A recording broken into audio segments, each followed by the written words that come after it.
another installation of the number one podcast. I am your host, Coach Jake. Hope you guys are doing good. Happy to see all you guys chiming in. What's up, Remington? Sherlock. Yeah, we got 32 people on right out the gate. What's up, Raina? Talking about some craziness, wrestling with giants.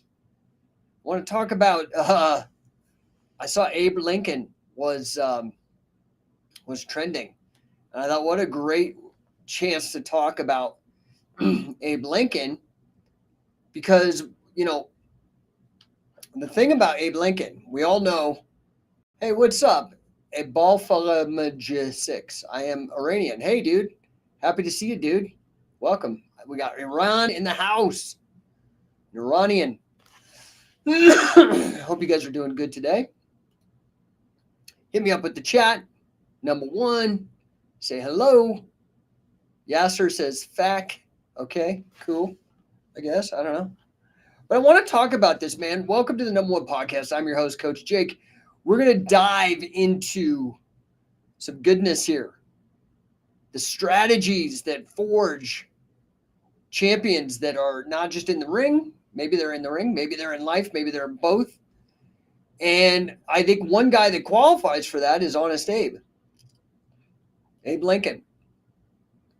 So today we're exploring a side of history that really does intertwine with the very core of things that are passionate to me. Hopefully they're passionate to you. Wrestling and overcoming adversity. So, Vaughn. Hey, Coach Jake, how are you doing? I'm doing good, brother. Where are you at, Vaughn? Where are you at, man? I'm in Denver right now. Okay, Yasser just sent a bunch of dick emojis. All right. So this episode really isn't just about wrestling, right? We're talking about wrestling and overcoming adversity. I'm really here, right? What's up, Will Coach 21? A-Towns BG, Farden Nasir. Happy to see all you guys. So Abraham Lincoln is an interesting character. I don't think he was a great president because I think there was a lot of hype around him. I do love the fact that his presidency dealt with the fatal flaw of America. Unfortunately, I don't think it dealt with it the right way because it didn't really put an end to problems, and that is chattel human slavery. That's a big problem. So kudos on that. Should have happened in 1776. There was plenty of abolitionists at that time. In fact, if we're going to point our finger at anybody, it was Georgia. We were ready to completely eliminate slavery with the ratification, but Georgia refused to sign on in our battle against England if we put in the stipulation that slavery would be ended. And unfortunately, they made the decision like, we need Georgia's troops, we need Georgia's men to take on the world's largest naval force at the time. The sun never set on the British Empire, right? So Georgia, we could have had a flawless implementation of the Constitution and the Bill of Rights if it wasn't for you. I don't know. I like Georgia. I like Atlanta, but, I don't like the CDC. They're located in Georgia, and I don't like that history lesson. But let's talk about Lincoln, right? So it's not really about wrestling. It's about struggle. It's about strategy. It's about perseverance, grit, doing it when you don't feel like doing it, whatever it is, right? We all have those problems. So whether you're here to gain an edge in the business world, whether you're here to master the art of catch-can wrestling, or you just like a good story, you're in the right place. Let's go. Now, let's imagine that we're stepping into the wrestling ring of history, right? I wanted to kind of draw these parallels using Lincoln, mostly because he's trending. It just popped up. I was like, okay, cool. I love Lincoln. Let's talk about him. And let's look at what Honest Abe was able to accomplish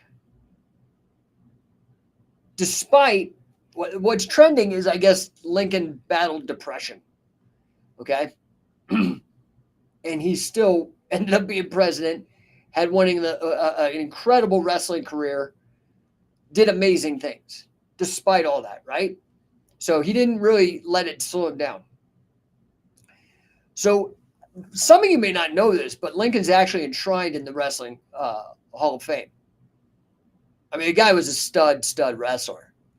You guys know about this, right? And we all know how he was built. Wasn't built like, when you think of a wrestler, do you think of somebody built like Abe Lincoln, tall and lanky? Well, dude, he was a stud, total stud. Okay. I think there's a great article on history.com about his wrestling. Now, he made money, got him through, as a wrestler, betting on his wrestling skills. Now, one thing that's to be noted, some people they get confused and think that he was a catch-can wrestler. He was an Irish collar and elbow wrestler, okay, which is actually a form of wrestling where you start standing, you start in a collar and elbow position, and then the first person to get the fall is the winner. Okay, no, there's no ground wrestling or limited ground wrestling in Irish collar and elbow. Anyway, Lincoln's battles were not just physical, man. This guy had issues, right? So you got to set the tone here. Let's talk Illinois, okay, Springfield, before he was elected president. So this is a guy who could wrestle and win all the time. Super athletic dude, okay? Now, he started splitting rails and working on the prairie. I mean, so he had all that physical stuff, right? He wrestled, he lifted heavy objects, he was famous for doing tug of wars. What's up, Demigoon? Happy to see you, dude. Big Joe Wrestling, happy to have you here, buddy. The Tornado MMA. Welcome, my friend. We're talking about Abe Lincoln and wrestling. So National Wrestling Hall of Fame inducted him as an outstanding American in 1992. Guy was 6'4". Okay. Crushed it, dude. I think he has a record of like over 400 wins with one loss as a wrestler. He used it to fund himself. He used wrestling to fund his pursuit of law, to become an attorney. I mean, he was an interesting guy. But what I find interesting is that he was really suffering with melancholy, is what they used to call it before they tried to make a medical thing and sell you pills, which don't do much of a thing. Like, you can Google Prozac and placebo and see what I'm talking about. Okay, but I mean, he was a depressed guy. If we could take depression not as a medical issue, but as a problem of the mind, of thinking, of existential being, he was sad. He was depressed, man. He had teachers that said he was suicidal. All this, guess what? Didn't matter. He did it anyway. Literally, America's worst crisis, an actual war, which, we talk about right now with all the modern events and Texas potentially seceding and all this stuff. There was actually a civil war. Like, the country was actually divided, fighting each other here.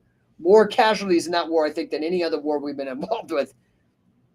And Lincoln handled it. He brought everything together. He won. He brought the United States together. Now, there's all kinds of things that he did that were shady. I mean, this is not here. I'm not here to whitewash the guy, but I am here to talk about the fact that he was very, very, very depressed. Like, I got a letter here that he wrote to John Stewart in 1841. He was 32 years old. It says, quote, "I am now the most miserable man living. If what I feel were equally distributed to the whole human family, there would not be one cheerful face on earth.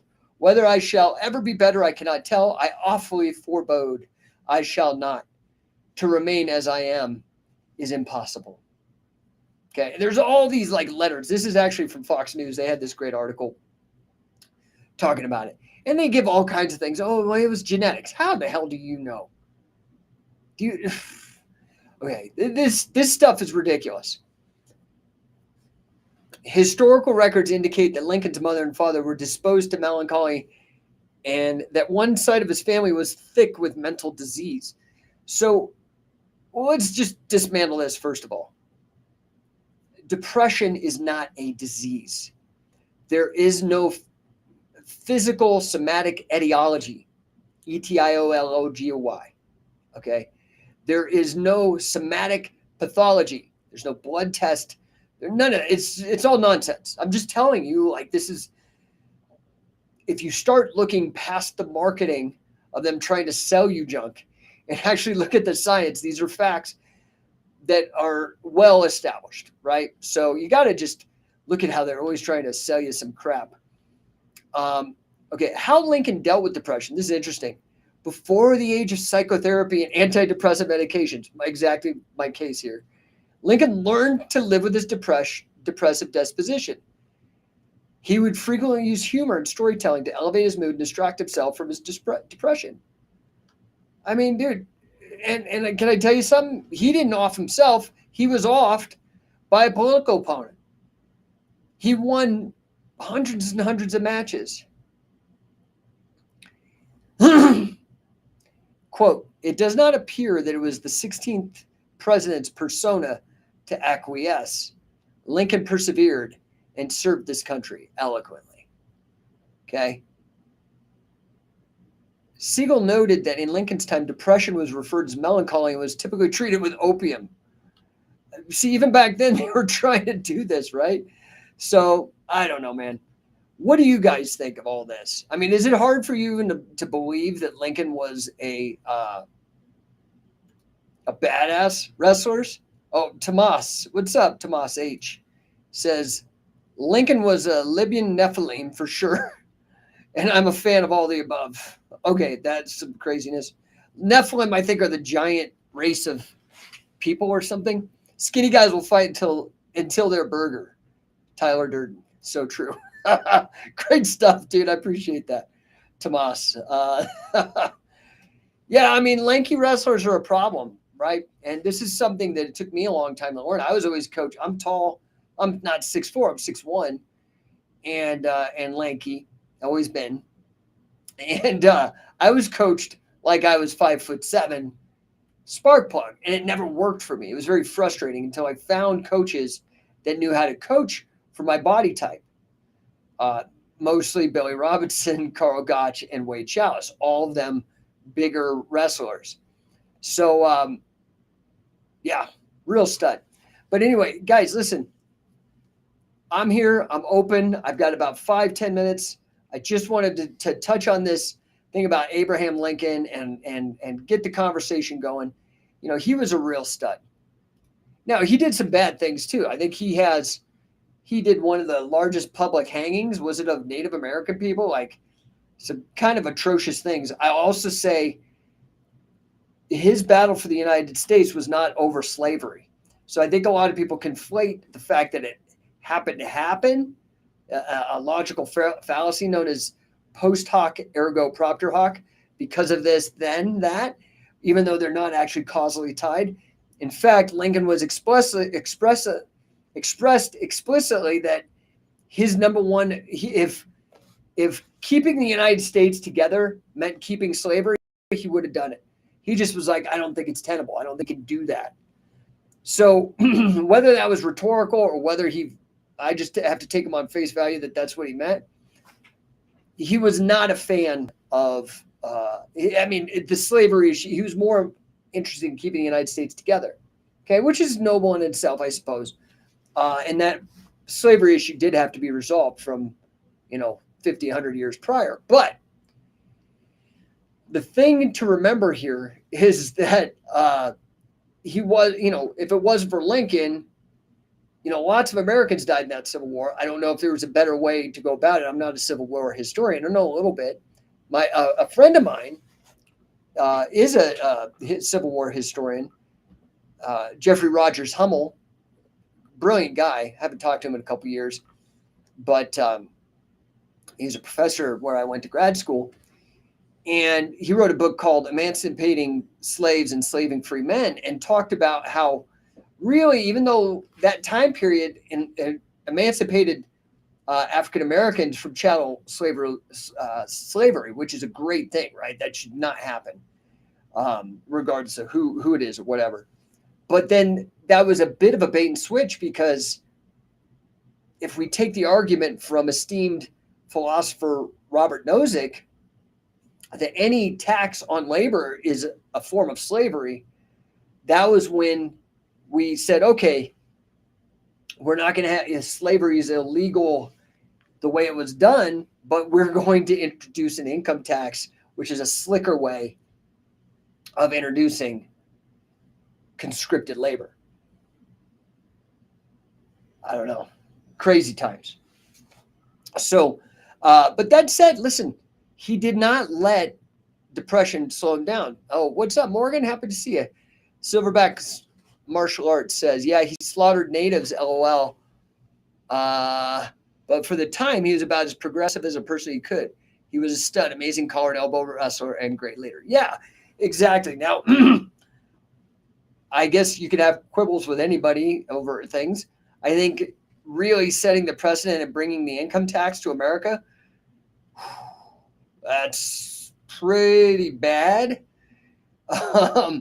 Him slaughtering innocent people, hanging people, pretty bad. The amount of people that died during the Civil War, pretty bad. Maybe these are why he's depressed. Maybe it's not chemicals. Maybe he was making hard decisions and he wasn't able to sleep at night because his decisions. Maybe no amount of chemical lobotomy could get, so he was doing heavy stuff. That might have dealt with, been a part of the depression. I didn't hear anything, and maybe there is, maybe you guys can help me out, of him being depressed when he was wrestling, getting physical exercise, doing this stuff, winning all the time. His depression might have come when he was doing political stuff, which is depressing. I do find politics to be unbelievably depressing. That's not a medical problem. That's like a problem of dealing with other people and things outside your control and maybe making compromises or whatever that you have a hard time sleeping about or feeling good about. Something to consider instead of just saying, oh, he needed antidepressants. Again, Google Prozac and placebo, man. Google it. There's a a great book out there, Emperor, what is it? Is it, it's not Emperor Wears No Clothes, Emperor's New Drug by Irving Kirsch, who's I believe is a Harvard psychologist or psychiatrist. Great book about very scathing critique of big pharma. Shocker. But anyway, look, guys, you got any questions for me? You got anything that I can help you with? I'm always here. Whether it's, my realm of expertise is rather narrow, but it's rather deep.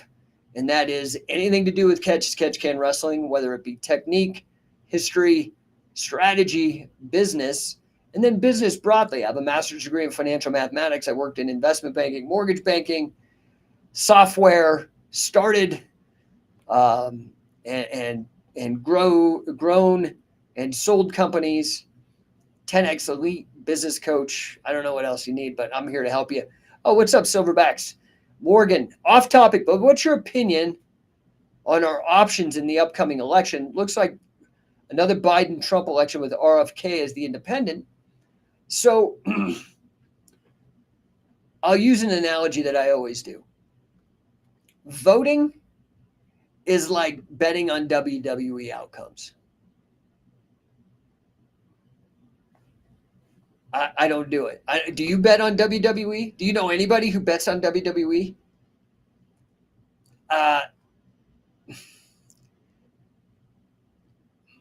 There's a lot of problems with our system, and one of them is voting. Voting in itself is the problem, because voting doesn't work. Voting is a popularity contest, and popularity contests very seldomly, and we can see it, are the best paths to vet leadership. Look at the history of the United States, especially in the last 50, 100 years, man, the leaders are no bueno. Just because they can buy a bunch of marketing and get in your face and convince Taylor Swift, who's got oatmeal for brains, to vote, and then that gets all the rest of the oatmeals for brains to vote a certain way. It doesn't matter. And even if you think your guy is good, I am not a Trump humper. As bad as Biden is, Trump is not a walk in the park. He's probably better than Biden because at least he can string a sentence together and knows which way to exit after a press conference.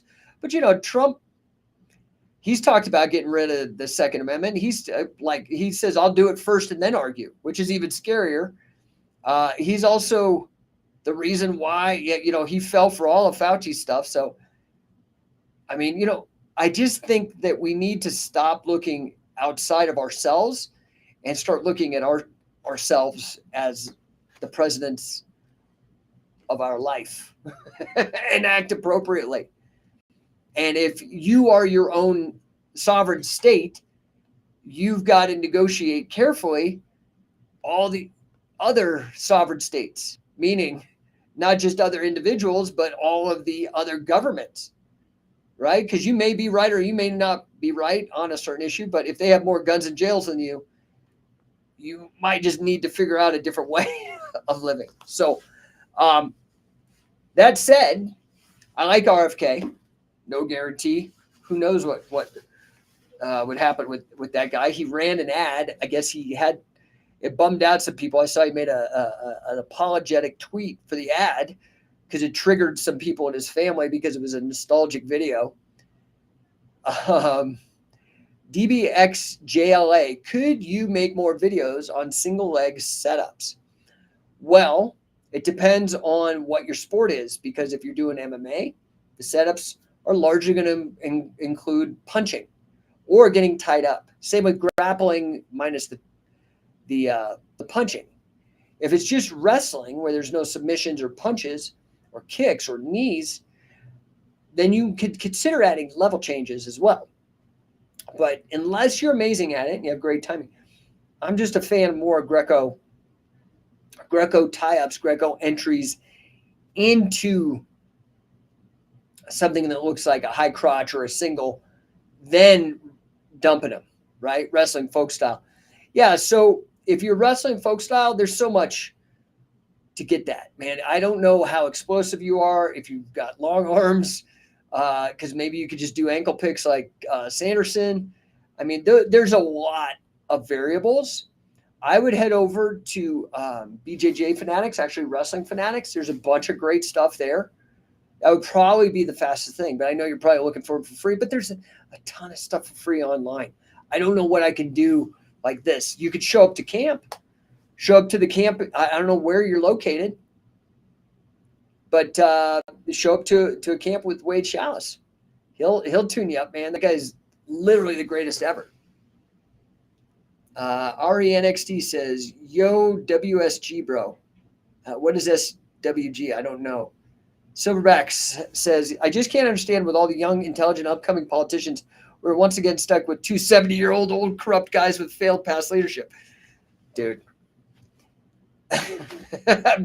Maybe it's because my premise for my 2009 book, Anomaly, Revolutionary Knowledge in Everyday Life, RENXT means what's good. What's good, dude? Thank you for translating to this old dude. I'm trying to get up to date on all the acronyms and stuff. Appreciate that. What's good, man? Life is good.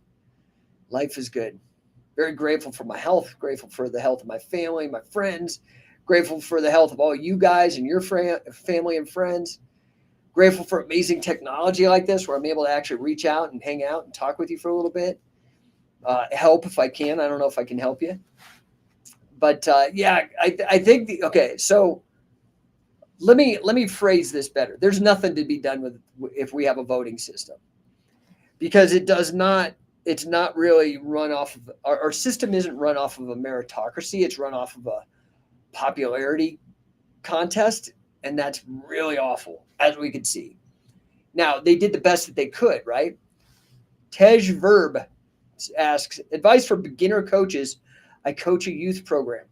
If you're coaching youth, make it a game. Just like you're playing Monopoly, like you're playing Chutes and Ladders, like you're playing a video game, make it a game. Don't put pressure, don't yell, unless, you're trying to get them to focus. And even then, make it fun if you're a youth coach. That's the most important thing is you got to get them involved, focus on wins, show them how to do tricks, make it cool for them.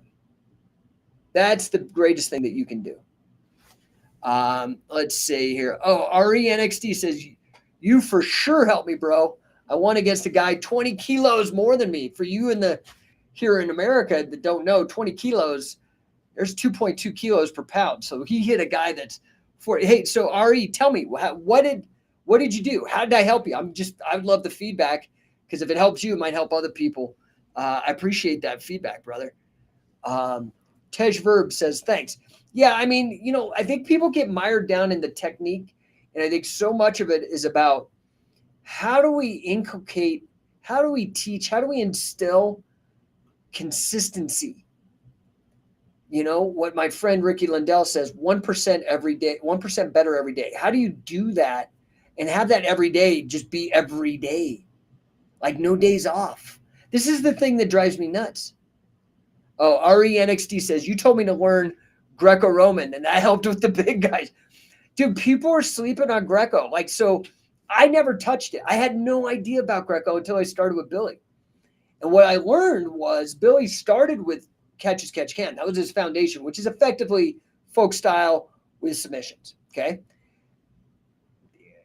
Billy Riley sent him to Germany to learn state-of-the-art then Greco-Roman. So if you see a lot of the stuff that we talk about, pivoting, all the takedowns, frankly, in the Billy Robinson system are from this 1950s era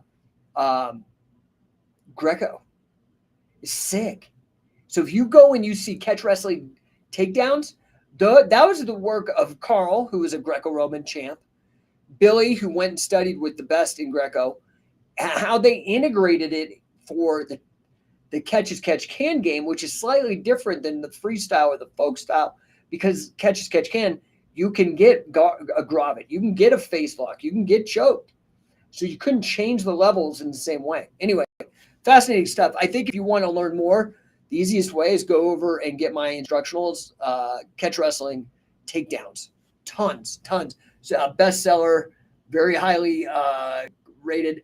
Tej Verb says, how often should kids be on the mats, in your opinion? They, as much as possible. They're kids. Stop. Okay, so we are automatically designed to learn. It's built in. We got these gigantic freaking brains for animals, and we've been able to create AI and freaking satellites and submarines and technology and internet, all this amazing stuff because of this brain. And this is the thing that I think you need to understand. You don't need to be forced into anything. You don't need to be told constantly what to do. Sure, you need structure and you don't want to reinvent the wheel. So you want people to help you so you're efficient. But you need to get these kids out on the mats having fun. And the more they do it, the better they'll get. You don't get better not being on the mats. So I would argue if you can do it, get them on the mat every day. It doesn't have to be a banger 90-minute workout. I mean, that's how I came up, how I like it. Like a 90-minute workout is like, that was a workout. But for the little ones, you just need, if they did 20 minutes a day, there's a study. K. Anders Ericsson, a guy that's influenced a lot of my understanding of life. He passed away in 2020. He was at a university in Florida. I want to say University of Central Florida. I can't remember. But he founded this whole new field of study called expertise acquisition. So if you've heard this 10,000 hour rule from that book, Blank or whatever, by Malcolm Gladwell, he got it from K. Anders Ericsson. Okay. It was his work that he was quoting. He has this corollary called the 100-hour rule. 10,000 hours is what it takes to hit like Olympic level, like grandmaster level chess, like that kind of stuff, right? But there's a corollary. You don't have to do 10,000 hours. You have to consider this. They did a study said people who do 100 hours a year, that's 18 minutes a day. Studying deliberately, focused, really trying to grow, uncomfortable learning, growth, hard learning, 18 minutes a day. If they did that every day for a year, that adds up to 100 hours. Okay? If you do that, you end up in the top 90% of whatever you're studying, whether it's calculus, bass guitar, sales and business, wrestling, ice skating, whatever it is. That little bit of consistency every day. RENXT, yo dude, yo bro, do you spar anymore? I don't. It was one of the hardest things that I ever had to go through. I watched Billy Robson, Wade Chalice, all these other guys go through this. When you hit a certain age, due to either injuries or whatever, you have to not do it anymore. And dude, I was beat up bad. I have one carotid artery, so I was getting lightheaded. I was getting half the oxygen everybody else did. Prior to that, I could beat everybody on conditioning. I wasn't that great of an athlete. I mean, I got good genetics for athletics. 23andMe says I have the elite power athlete, power sprinter genes, which I think is part of why I was any good, because I didn't really apply myself crazy hard. But I always had more gas than the other guy until my carotid went out. And that happened when I was in 2008, so I was about 35. And everything just went really quick after that. So, yeah, I kind of fool around, but dude, I seriously get lightheaded. And because the carotid was on my left side and I was having mini strokes, I lose my vision. I have these like problems. My right hand doesn't work because the left brain controls the right hand. It is what it is. It was very depressing to me. I finally, like 2008 is when the carotid dissection happened. And it was 2013 when I finally was like, I cannot do this. I tried to figure it out for about 5 years and I just couldn't do it. I was like, dude, something is seriously wrong here. And I don't want to be permanently injured because of it. So now I just warn people about the dangers of carotid dissections. Don't fight out of chokes. That was my dumb mistake. RENXT says, that's tough, bro. How did you deal with it? Well, we were talking about Abraham Lincoln being depressed. I was depressed, dude. I was, I just knew I wasn't me. I wasn't the me that I knew I could be and that I was and what I was able to accomplish. I just couldn't do it anymore. And so, that it happens to every athlete. You have an expiration date. And some people get to go longer than others, but at a certain point, you have to remember that your identity, you can't be in an identity trap. And I wasn't really smart enough to recognize that at the time, but I was still trapped in who I was and not who I was. I mean, who the present me was at the time, given the limitations and the injuries. And I didn't know how to deal. It was very difficult. And then, there are things that do happen when you have a stroke that can cause personality changes, risk-taking behaviors. Like, dude, it was not a fun time for me. Yeah. So me, NO16, my brother, say hello to the youth. Hello, youth. You guys are the future, man. You guys are the future. And he's speaking French to me, but I don't speak French. I'm so sorry. I have very few regrets in my life. I would say one of my regrets is I wish that I spoke like 4 or 5 languages. I think people like that have a richer experience of life. I wish I would have traveled more. Other than that, pretty damn happy with everything, all the life choices I've made. Learned a lot, made a lot of crazy, ridiculous mistakes, but didn't repeat them. Learned the hard way, touched the hot stove, and took that burn and learned not to do dumb stuff anymore. That's really where it comes down to it. And this is why when you're asking, like, what should you do is how much time should the kids spend on the mat? Dude, everything is science. This is why, I love the term scientific wrestling for my company, is that, what is real science? Yeah, we think the science is knowledge, but It's deeper to me. To me, science is the method of knowledge acquisition. And that is done, just like expertise acquisition, through hours and hours consistent play, work, experimentation, right? F around and find out. That's science. If you're not effing around and finding out, you're not doing science, and you're unlikely getting better. You might be great at memorizing stuff, but you have to get out and start thinking like a field scientist, like testing what works, like an engineer. Does that make sense? All right, guys. Any other questions? Anything I can help you with? Anybody need help generating more income, making more revenue? I can certainly help you with that. I've got an incredible track record. That's where I spend a lot of my time these days. Right now, I'm working very hard on getting Shoot Pro Wrestling to the next level. I believe that once I do that, I think so we'll talk about experimentation in my path. So I think that I started at the bottom trying to get people to adopt catch from the bottom up. And I love that notion because I don't like top-down methodologies because those tend to be authoritarian. And I think the old way of catch is bottom up, which is two people agree to a match. They say, I'm the wrestler, you're the wrestler. Here are the rules. Show up at this time. Let's go. That's at the grassroots level, not some promoter top down or some governing body telling them top down what to do. I prefer that. That's a slow, hard path. So one of the things that upon reflection I noticed was, why is jiu-jitsu everywhere? Okay, I did lots of jiu-jitsu. I have respect for jiu-jitsu. I think it's great. I love it. Me personally, I found it to be lacking. And so I found a lot of what I needed in Catch as Catch Can. I started out as an amateur wrestler, then moved to martial arts, judo, then jiu-jitsu for a while, and then back to wrestling because I found when I was doing my experimentation, the wrestlers were the best. But I was doing this experiment, found this out in the late 90s.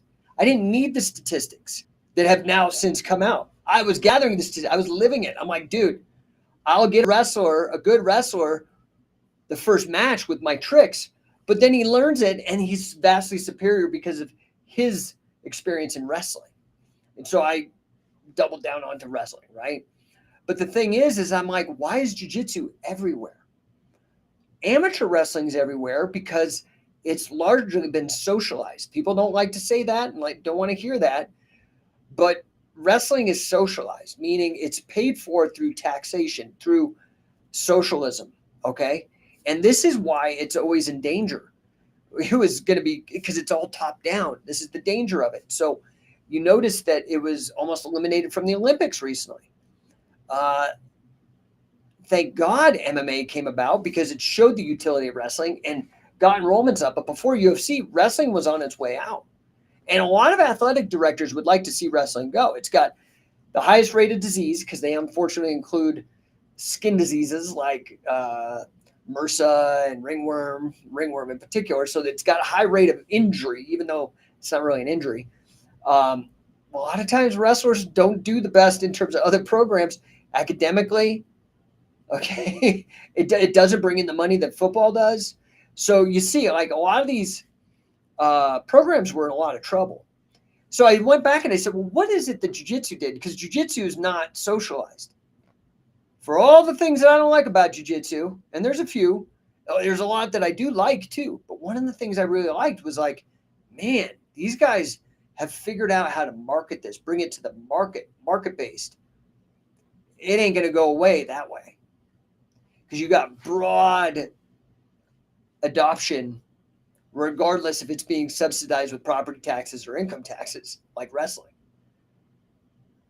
And as I started looking, I'm like, well, the only reason why Brazilian Jiu-Jitsu is in every strip mall is because the way the first couple of UFCs were booked to make Jiu-Jitsu look amazing when they ran the promotion. They started the UFC, Brazilian Jiu-Jitsu, as a marketing vehicle. I was like, duh. This is why I have leaned so heavily into Shoot Pro Wrestling the last couple of years. The two things that I've been working on now that I've built out scientific wrestling, we've done the camps forever. We've got all the instructional material, all the grappling literacy material out there. Now I'm starting to focus beyond just the coaching and the training and the information. That I feel is out there and solid. It's people are learning that. But now we've got to start getting people to mass adopt it. So I've got a two-prong approach. One is Shoot Pro Wrestling to show people a showcase of high-level athletes doing catch as catch can, which is effectively professional wrestling rules with competitive grappling, not scripted outcomes. No one taking dives, nobody being theatrical whatsoever. Zero. Okay? That's Shoot Pro Wrestling. When people see this, like you can go to shootprowrestling.com. I have all the matches from the 3 shows that I put on already. Go look at it. I think you'll enjoy it. It really is a great way. It's the only way. It's a proven way. It was more popular than boxing, baseball, football, all of that when it was competitive. Because the rule set makes sense, just like UFC. 2 ways to win. UFC, submission or knockout. Yeah, there's some judging because that's got to happen, but submission or knockout. Same thing with Shoot Pro Wrestling, pin or submission. 2 ways, simple. And not only that, but pro wrestling is so deep in the American iconography. It's the longest running TV show in the history of TV shows. Everybody can connect with pro wrestling. Well, let's just make it a shoot. That's it. That's it. That's all I'm doing. RENXD says that's a great idea, bro. Stick to it. Thanks, dude. Appreciate it, man. All right, guys. Oh, Tomas is back. What'd he say? What's up, Tomas? Wait a minute. Had to run some errands, and I agree with Adam Lane Smith assessment of male depression. That's a lack of purpose and learned helplessness. That's it, dude. That's it. Learned helplessness. I talked about this in that same section of Anomaly, my 2009 book, about learned helplessness. You can go to mentalselfdefense.com. All of that entirety of that book is up for free. mentalselfdefense.com. I love that. I'm going to have to look up this Adam Lane Smith guy. Yeah, dude, lack of purpose and learned helplessness. I agree with that 100%. 100%. And you've also got to understand, if you have any kind of empathy in you and you're doing like authoritarian evil shit like hanging Native Americans, you're probably going to be depressed. Okay, it says, and Lincoln having family depression issues doesn't necessarily show family inheritance of some kind of condition, but rather generations that didn't set it up. Yeah, right. Dude, you're so dialed in, dude. I agree with you 100%.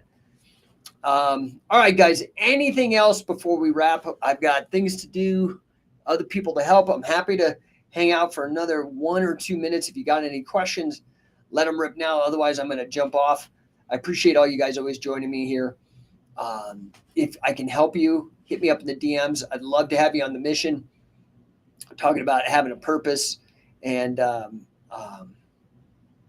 I've got a purpose, and I got a purpose for you. If you align with me, I want to bring back Catch as Catch Can. I want to bring back this competitive grappling under professional wrestling rules, and I could use your help, whether that's with Shoot Pro Wrestling. Maybe you got ideas that can help me with distribution or broadcasting, or a capital investor, a financial, an angel investor, or anything like that. Of course, maybe you want to help me by being an affiliate gym. Maybe you are somewhere and you've got a gym, and I can help you by bringing an amazing curriculum, the incredible coaching that we have available. We got Pat Miletich now. We've got Wade Chalice, King Mo. Like, it's amazing, right?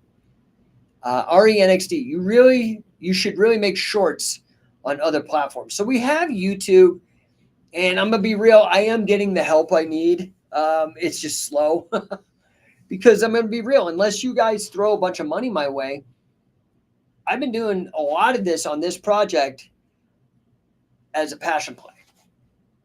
Just being real, just being vulnerable. There's not a lot of money in this, and I'm good at making money. So I've been focusing on, I've got 3 kids, I'm married, I have serious responsibilities. And so, a lot of my time is spent figuring out how best to make a living. And I do scientific wrestling as a passion. Now, ever since lockdowns, I realized something. You got to go big or go bigger, or you're going to get crushed and killed because of the circumstances outside your control. You got to get so big you're indestructible. So that's what I really did. I went back to the drawing board and was like, we're going to blow this up huge. I've been taking it serious as a business as well. It doesn't mean I'm going to sell out any integrity or principles, but I'm going to make this big and I'm going to make it massive and I want to make it fast. So I'd love to have your help. You can check us out, become an affiliate gym. That's probably the best way because you will help fund things, but you also get take advantage of all the ways to make money. Literally, it's a no-brainer, right? So go to scientificwrestler.com. Maybe that's a good fit for you. Go to shootprowrestling.com. Maybe you know somebody in broadcasting or is really good at distribution, or maybe you know an editor, something like that, right? RENXT, quality over quantity. You need a good hookup for the shorts to blow up. No, quality and quantity. That's also a myth, and I'm sorry because I'm a business guy. In fact, if I were to have to choose, I would put out quantity over quality. And I know a lot of people don't understand that, but a lot of people aren't huge and massive. And the people that are huge and massive would agree with me.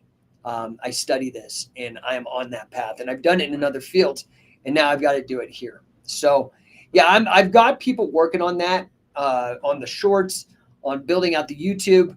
This last year I built out Instagram myself. Pretty unbelievable what I've been able to do with, I would say 99% of it is organic. 99% of the growth on Instagram for Scientific Wrestling has been organic, my strategies, which has been a quantity over quality approach. We have added over 500 people a day since last April.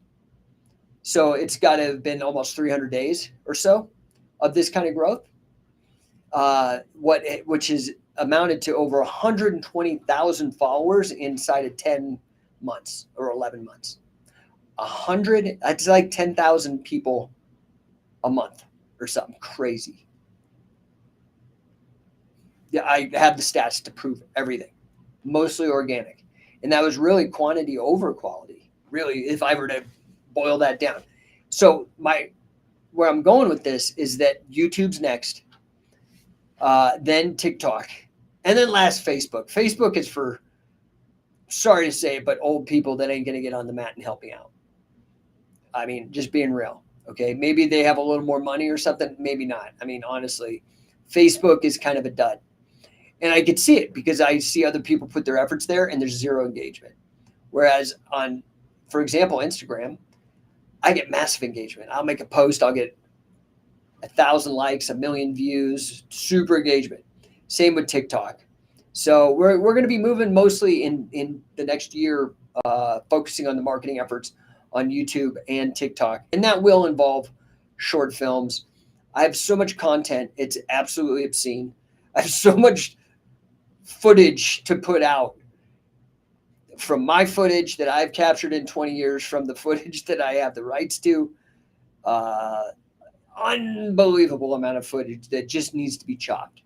And so we're working on a couple partners there. If you know somebody that's talented, good, cares about the project, I'm just going to be real. I don't have a ton of money. So this needs to be somebody who's actually can deliver. I'm smart enough and old enough. I'm used to some of the sales pitches, right? I'm open to rev shares, but if you can't deliver money, then you need to go find another sucker, right? Because I'm serious about making this happen. Anyways, I appreciate the hell out of you guys. Hit me up in the DMs if I can help you. You can check me out. Obviously, go to scientificwrestling.com for all your grappling needs. We've got so many good events, dude. Listen, these events are special. They expire. They do not exist once they happen. You guys are fucking buying stupid ass NFTs and shit. Like, buy the experience. Get in the room. Actually get to know people. I'm telling you, it's a no-brainer. I don't know what to tell you guys. Like, this is the number one thing to getting better, is getting in the room, making the sacrifices. Go to coachingcatch.com. Look at the incredible itinerary that we have. Okay, all the way from starting the beginning of next month. I'm doing a whole seminar on Nelson's, dude. The most dangerous hold in all of grappling. All of it. The deadliest hold I'm doing a complete dissection of the hold for my best-selling BJJ Fanatics series, the first one ever on Nelson's for grappling. You could show up. Just get in the room. Jump on a quick Southwest Airlines flight overnight. Get a B&B. Dude, I don't even know what to tell you guys. You got to get away from the screens and show up in the rooms. Go and help me with becoming an affiliate or find an affiliate. You want what we have? Well, you can bring it to you. You may not own the gym, but you know somebody does. Make the digital introduction. Send them scientificwrestler.com. Shoot Pro Wrestling. Maybe you are a post-production guy or you know somebody. Connect with me. It's a win-win. Maybe you have nothing to do with grappling. Maybe you're part of the 25, 30% of my audience that has nothing to do with wrestling and grappling. And maybe you're a fan of mine from business coaching, from being a 10X business coach or my work with Number One. Go to Number One, NO1.LLC, like a limited liability corporation. NO1.LLC. Check it out, man. I will blow you up. I will help you. All right, guys. That's it. I don't see any other questions. Reza says, hello and. Okay. I think that might be hello. Thank you. Hello. All right, guys. I'm going to head out. Appreciate you. DM me. Get to no1.llc, Number One LLC. Get to scientificwrestling.com. Get to scientificwrestler.com. Get to shootprowrestling.com. Get to coachingcatch.com. Get to an accelerator camp. Hit me in the DMs. Appreciate the hell out of you guys. Remember, be persistent. Remember, don't give in to learned helplessness. Love that one, Tomas. Don't give in to lack of purpose. Get a crazy purpose. Help me with mine if you don't have one. I got plenty of motivation, dude, to spare. Get on board the scientific wrestling mission.